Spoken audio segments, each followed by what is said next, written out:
love you, it's ruining my life. That's a cool lyric. And that's Post Malone back there. He's got a great voice.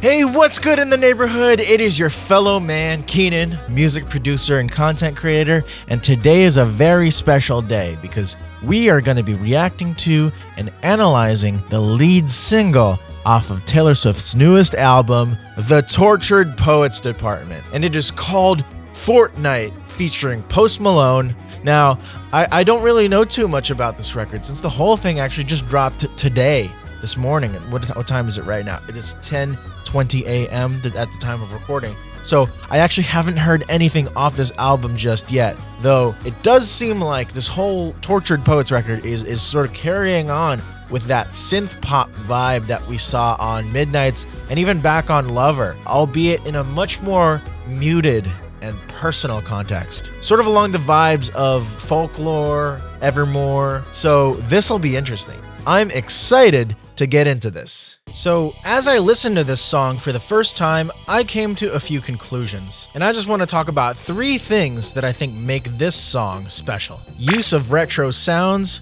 reverb, and the melodic rhythm. Let's start with my retro sounds point. What do I mean by retro sounds? So I'm talking about a couple things here. Now, the first thing I noticed was the chord progression. 4 to 5, 3 minor, G sharp minor. It's the same chord progression, it sounds like it, as New Order's Bizarre Love Triangle. Now, in that clip, I say it sounds like Bizarre Love Triangle by New Order, which sounds like this.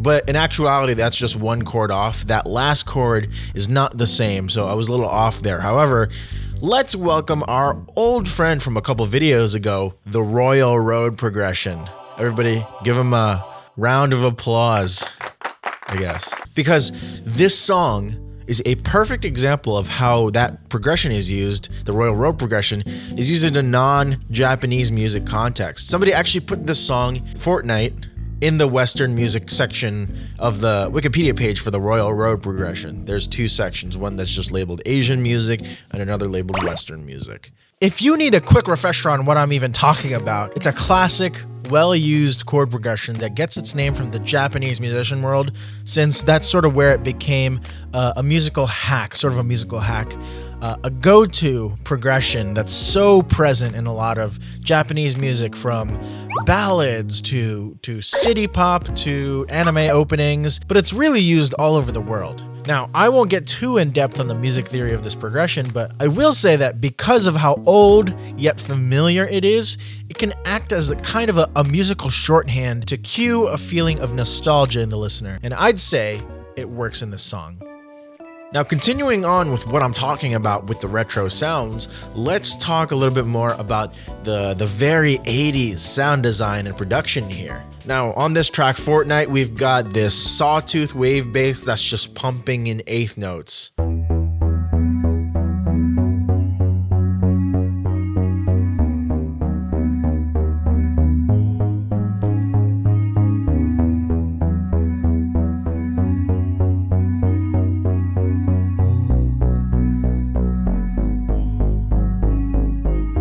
Now, those 1/8 notes are going strong even when I'm holding down the key. You can see that in the video because of our dear friend here, the LFO, which right now is controlling how loud the note is, and it's doing this like shape that's kind of like a slide at a playground, if you want to think about it like that. So like as you go down the slide, it gets quieter until you go back up to the top and it's suddenly loud again, and then you rinse and repeat. Now, this sound is very 80s, and a lot of modern synthwave artists actually use this technique to get some of that retro 80s vibe, even if it isn't necessarily something that was super common in the 80s. It just has a little bit of that 80s vibe from what we in the present day think about sounds very 80s, right?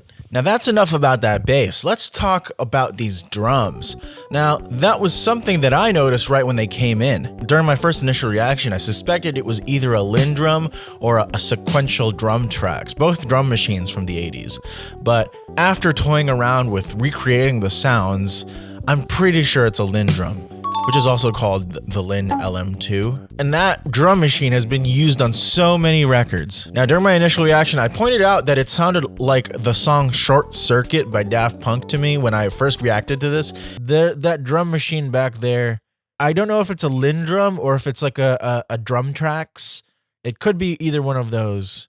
It could be a drum tracks. It sounds like the same drum machine as Daft Punk's Short Circuit off of Discovery. That track, for sure, uses a Lin drum.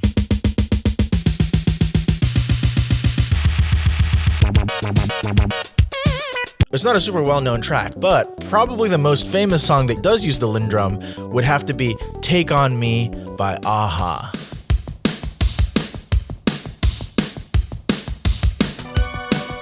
The last retro vibe thing that I want to mention is by the end, near the end of the bridge section, which is the last couple. I love you, it's ruining my life repeats. That phrase, a marimba enters. A marimba is a type of mallet instrument, and it's really subtle, but we hear it shine as we transition into the outro.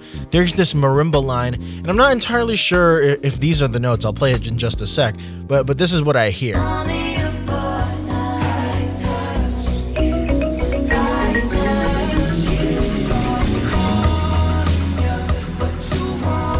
And it's coded in this delay, this echo that to me seems to be a nod to Africa by Toto.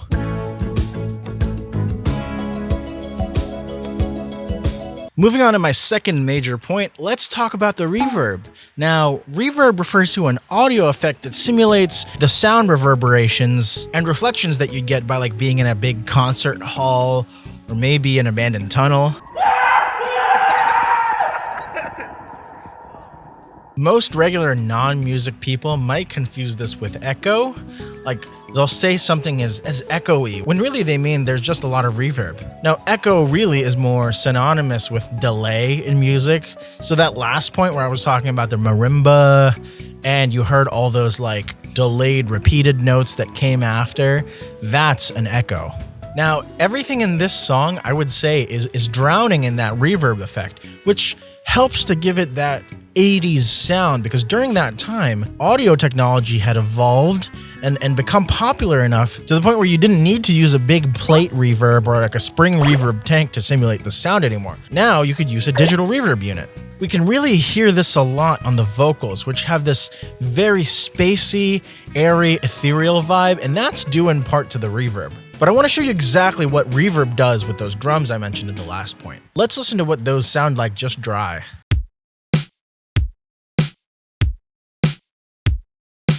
Now let's hear it with some sauce.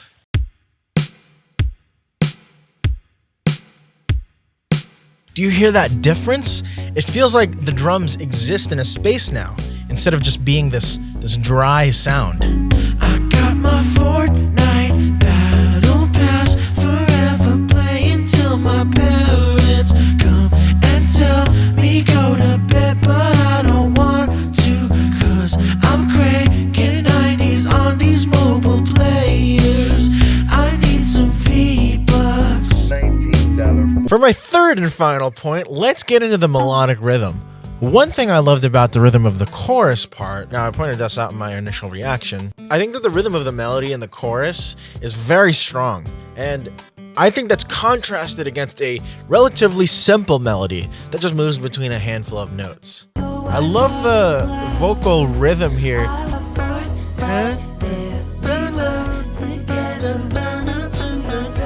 If we were to hear this rhythm alone, I think you'd be able to tell what song it was, which is how you can tell that your melody's rhythm is strong. Now, I'm not saying that this is really particularly unique or anything, but I am saying that it makes the melody stand out.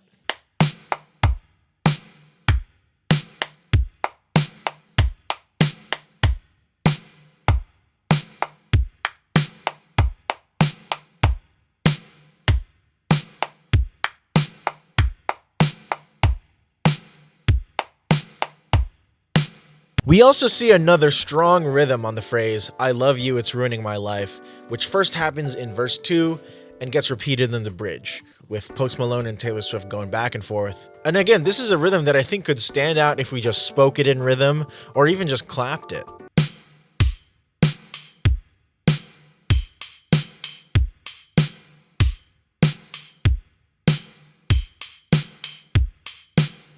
Well, those are just 3 things that I think are special about Fortnight by Taylor Swift. It's a cool song, maybe not one of my favorite T-Swift tunes, but it was for sure a treat to listen to and analyze. Now, on the topic of what I think about the song, why don't we rate it on my usual 4-value scale? Right over here, here's the 4 values, you can see it on the screen, starting with the songwriting. I think that this song is well written, the lyrics create a lot of intrigue, and I love the picture that she's creating. The picture of a former lover reappearing in your life as a neighbor with his wife. The words are great, the chords and the melody are all right for me, nothing special, and overall, as a song, it doesn't really spark much excitement, but that doesn't mean it's a bad song. I actually think this is a good song. It's just kind of dry. I think Taylor Swift fans will love it, but it's not going to be converting any non-fans, I'd say. With that said, I'd have to give it a 7. Next, let's talk production. Jack Antonoff is Taylor Swift's more recent frequent collaborator, and he produced this album alongside Taylor Swift. This track is actually put together quite well. I love the sonic aesthetic choices, the slow build up to the climax. We're sort of doing this the whole way. It really shines by the end as we go from this very dark and closed beginning to this very open and bright end. There's like counter lines as well. There's counter melodies weaving in and out behind the lead vocals and the instrumental. And in terms of just pure sound, it sounds amazing. I've loved every one of those unique sounds that they've added. Just in general, I love the production, so it gets a 9 from me. Now, in terms of the performance, I'd have to say Post Malone's performances here really shine, and those performances are my favorite part as his voice is just layered so beautifully. His voice just blends, and there's so much emotion in his voice. It really adds to Taylor Swift's voice, and really they would go together well. So because largely of his contributions, I'll have to give this one an 8. I loved it. Sounded great. Now, in terms of the feel, I am really into that synth wavy, that synth pop direction. I think it's very cool, and we are in this very cold and dark pocket throughout, which is totally a vibe and serves the song quite well. It is just a bit dry as a song, though. I mean dry in terms of the song itself, and not that any particular sound is dry. And even when we do hit that ending, it is big, it is dramatic, but it doesn't really scratch that itch of us as listeners landing at the resolution after all that buildup. So with that said, I'd have to give it another 7. Averaging out the scores, we come to a final grade of 7.75. Not a bad job by Taylor Swift by any means, but it does make me curious to check out the rest of the record and see if there's anything else on there that's more my speed. With all of that said though, I did quite like the song. Fortnight was an enjoyable listen.